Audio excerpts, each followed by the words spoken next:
Over the holidays, there was some news that came out of the UK, and I wanted to circle back to it because I didn't want it to get lost in that black hole between Christmas and New Year's. The British Broadcasting Corporation, or BBC, the oldest, largest public broadcaster in the entire world, forced the resignation of a popular science communicator because of his support for trans people. Since 2009, comedian Robin Ince and physicist Brian Cox have hosted a show for BBC Radio 4 called Infinite Monkey Cage, which for my American audience is kind of similar to Neil deGrasse Tyson's Star Talk. Over the course of about a half an hour, scientists and comedians would discuss topics like the apocalypse, cosmology, how a person becomes an astronaut, a wide range of topics. Over the course of more than 200 episodes, the show won numerous awards and attracted a large and loyal following, enough to allow them to even go on tours internationally to do live recordings. During one live recording on the evening of this past December 12th, Robin Ince made this announcement to the audience. Fortunately, it's been kind of deemed that my off-air BBC opinions in terms of being supportive towards the trans community and various other things have been, the BBC have not considered that to be acceptable for a freelance BBC science presenter.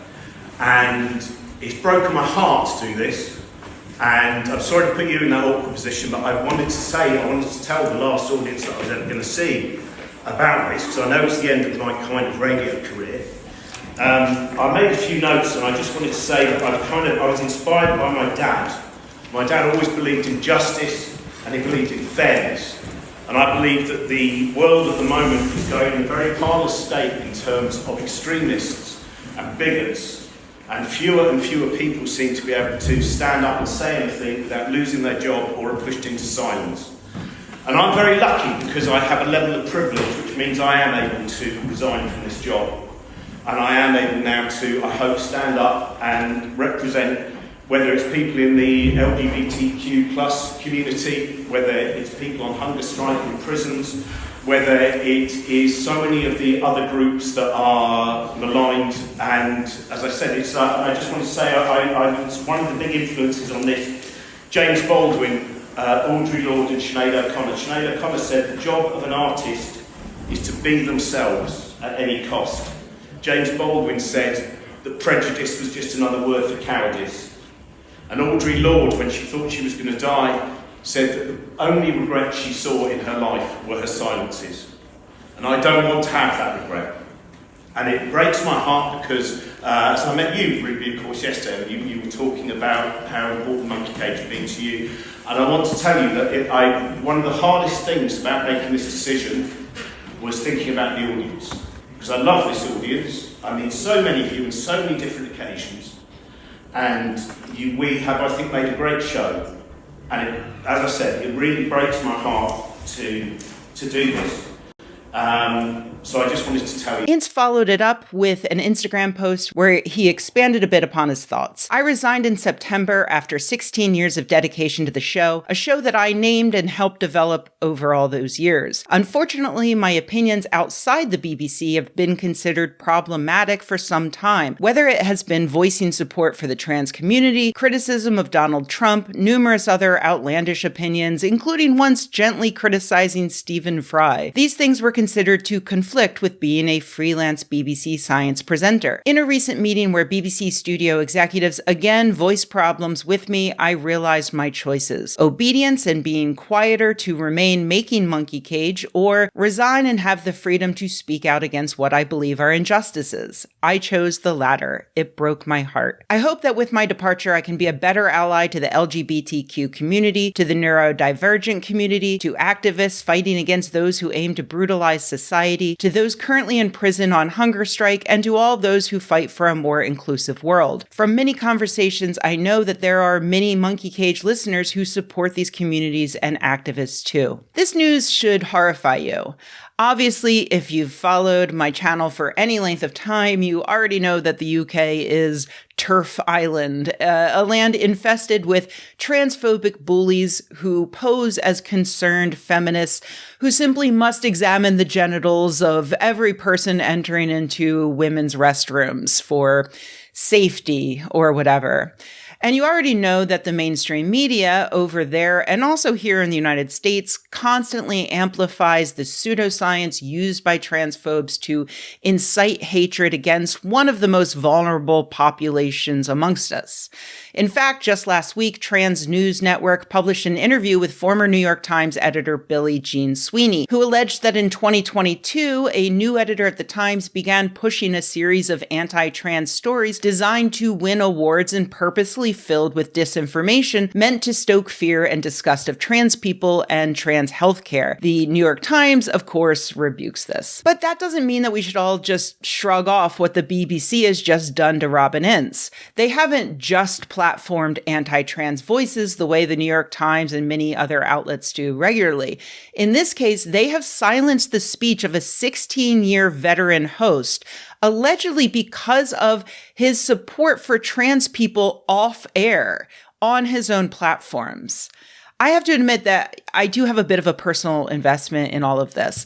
I don't know Robin very well, but I did get to spend some time with him when I lived in London, which was right around the time that he started his BBC show. At that time, he was a successful stand-up comedian, and each holiday season, he would host a show called 9 Lessons and Carols for Godless People. These were big, fun variety shows that featured secular performers celebrating the holidays through comedy and music and lectures. They were funny and entertaining, but also educational and even inspiring. I had the great pleasure of getting to hang out backstage during those shows in order to interview many of the guests, which included Stuart Lee, Jarvis Cocker, Dara O'Brien, Tim Minchin, and Robin's eventual Infinite Monkeys co-host Brian Cox.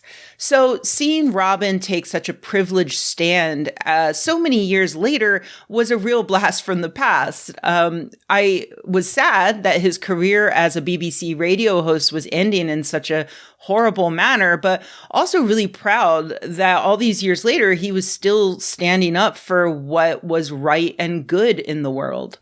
And so after I read Robin's post, I started reading through the news articles to get more information. And I saw this news hit the Standard, the Sun, the Metro, and the Guardian, where the only additional information I could find were things that said the BBC sources said they did not recognize his version of events. As I combed through these articles, I was increasingly aware of a hole in the reporting, a Brian Cox-shaped hole. Now, if you are in the UK or if you aren't a science nerd, you may not know how ridiculously famous Brian Cox is. You may have even assumed until now that I've been referring to the guy from Succession and also those McDonald's ads for some reason. No, this Brian Cox first became famous in the UK not for his science knowledge, but for his keyboard playing as part of the rock band Dare and later for the hit dance group Dream, who had several big albums in the 1990s. When Dream disbanded in 1997, Brian finally finished up his Doctor of Philosophy degree and became a particle physicist. Thanks to his boyish good looks and his charming personality, Cox went on to become a very popular science presenter on British television and radio, hosting many different popular series before landing on Infinite Monkey Cage. I met Brian when I moved to London, and I liked him a lot. He was friendly, self-deprecating, smart, the whole package. He and Robin had fantastic chemistry, so I wasn't surprised that their show was a hit and would continue for 16 years. But why in all of this reporting did Brian, the co-host of the show, not volunteer any kind of statement on his friend and co-host of 16 years being ousted by the BBC? Why did no news outlet ever seem to even ask? Where was he when Robin was on stage telling that live audience that they were watching the last episode of the show? Now, here's the simple fact. I do not know for sure. I don't live over there anymore. I'm not running around in those circles anymore, but I do have a suspicion. Back when I met Brian, I also met his wife, Gia Milinovich, who I found equally delightful. She was an American expat who moved to the UK, like me, and like Brian, she became a TV presenter. I hung out with her several times, and I was impressed by her intelligence and her passion, especially her passion for women's rights. I moved back to the US a few years later, but I kept in touch with Gia by email and social media. But around 2013, I started noticing something. Gia was posting more and more about sex and gender, and she even hosted a panel discussion for the Soho skeptics called The Battle Over Gender. Insults, threats, and abuse have been hurled between trans activists and radical feminists for the past few years. The general public knows little, if anything, about the raging war between them, not the reasons for the hostilities nor the extent of the damage. Neither side is innocent. The battle is about an idea, gender. What is it? Is it socially constructed? Is it an innate male or female self that exists separately from one's biological sex? Most importantly, who will get to define it? Also, are trans activists biological essentialists, or is it the radical feminists who are the biological essentialists? What the hell is biological essentialism anyway? Now, this panel got a less than enthusiastic reaction, particularly from trans people and those who support trans people, leading Gia to write a blog post defending her actions and her beliefs. I suddenly realized that in this battle between trans activists and radical feminists, Gia considered herself the latter. I also realized reading her post that she did not really understand a lot about biology, sex, and gender. To be clear, I sympathized with her at the time. I had some of those same misconceptions, but I had the benefit of speaking to some experts on the topic who corrected me before I did something like, host a panel about the topic. For instance, she described sex as being, females have XX chromosomes and ovaries, while male has XY chromosomes and testes. And gender, she thought, was a purely social construct. During the panel, Gia wrote, I tried to use the words male and female when talking about sex and woman and man when talking about gender. Again, we are mammals. There are male and female marmosets and male and female humans. There aren't, of course, woman and man marmosets. One is biology, one is culture. She mentions early on that hormones also are a part of sex, but then drops that to focus on the idea that sex is purely about chromosomes and genitalia, and thus cannot be changed. You cannot change your sex, but you can maybe change your gender. But we can change genitalia. And of course we can change hormones, which in turn, change the brain and a lot of other parts of you. I was recently reminded of this because I'm currently reading Terry Pratchett's Small Gods, wherein a god named Om finds himself inhabiting the body of a small tortoise and desperately trying to find a way to get back to being an all-powerful god. In chapter 51, Om is talking to his single believer brother, and he begins waxing on about how the winners of battles never talk about the glory of victory because they're left to see what the battlefield looks like. Brother is puzzled and says, that doesn't sound like God talk. Om responds, it's this tortoise brain. What? Don't you know anything? Bodies aren't just handy things for storing your mind in. Your shape affects how you think. It's all this morphology that's all over the place. What? Om sighed. If I don't concentrate, I think like a tortoise. Okay, Pratchett probably wasn't thinking about trans people there, but it really did remind me that, our brains influence our bodies influence our brains.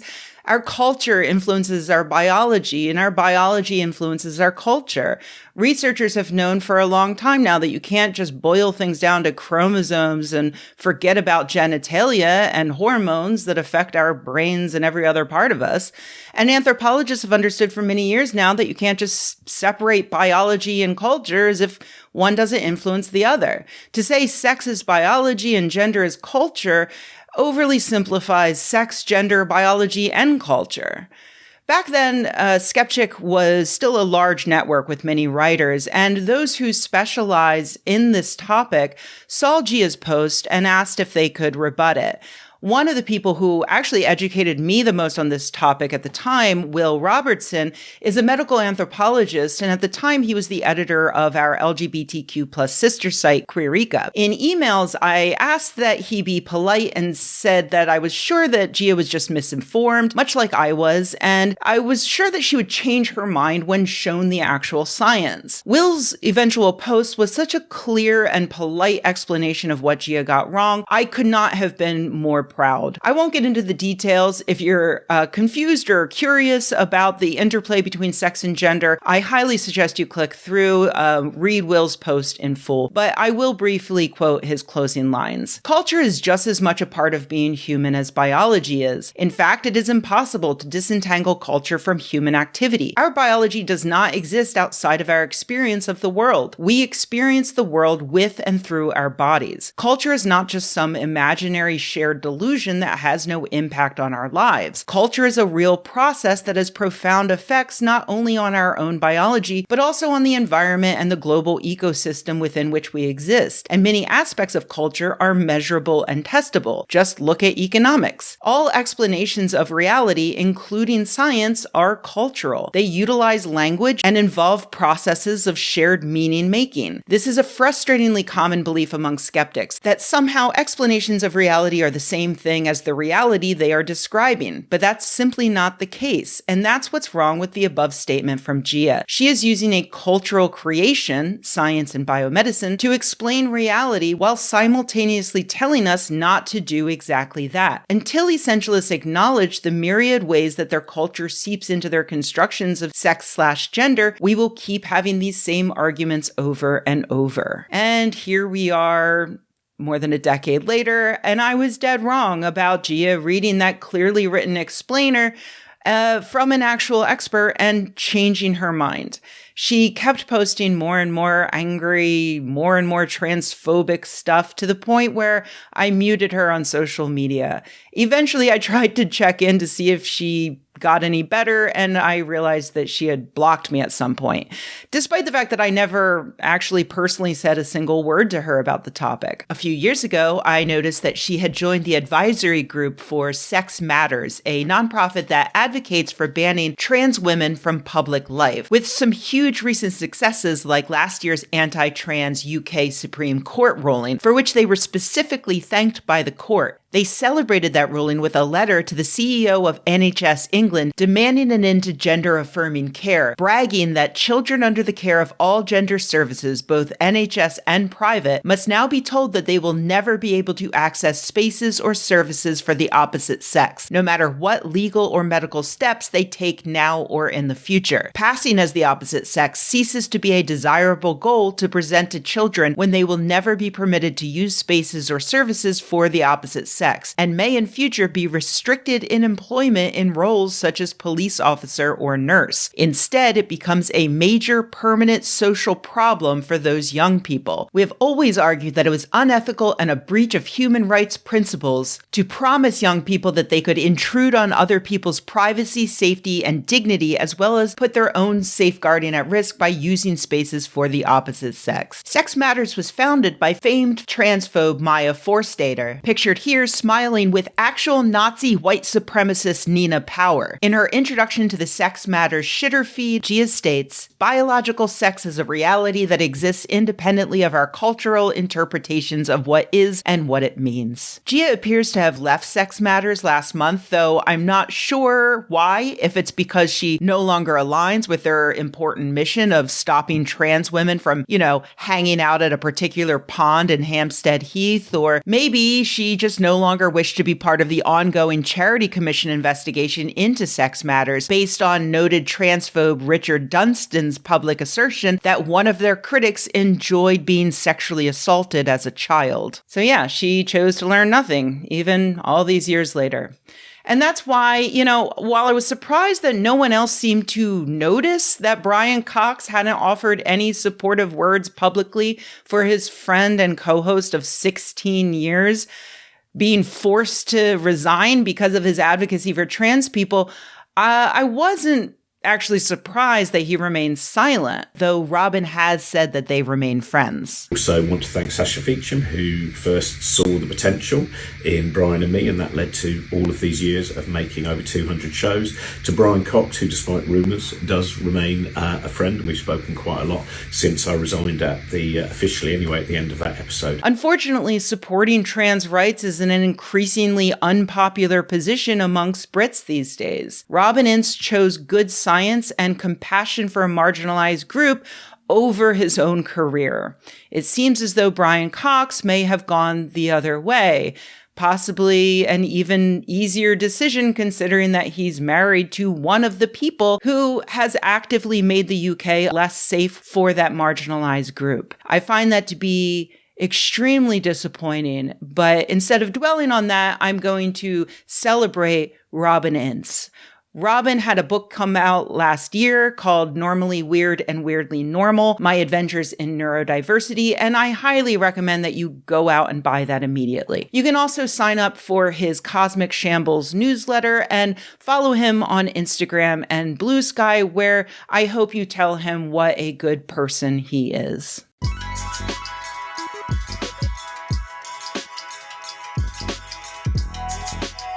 Hey everybody, thanks for watching. If you enjoyed this video, please give it a like. If you loved the video, please subscribe.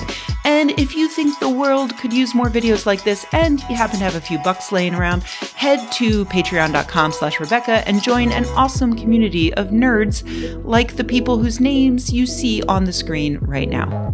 Thanks.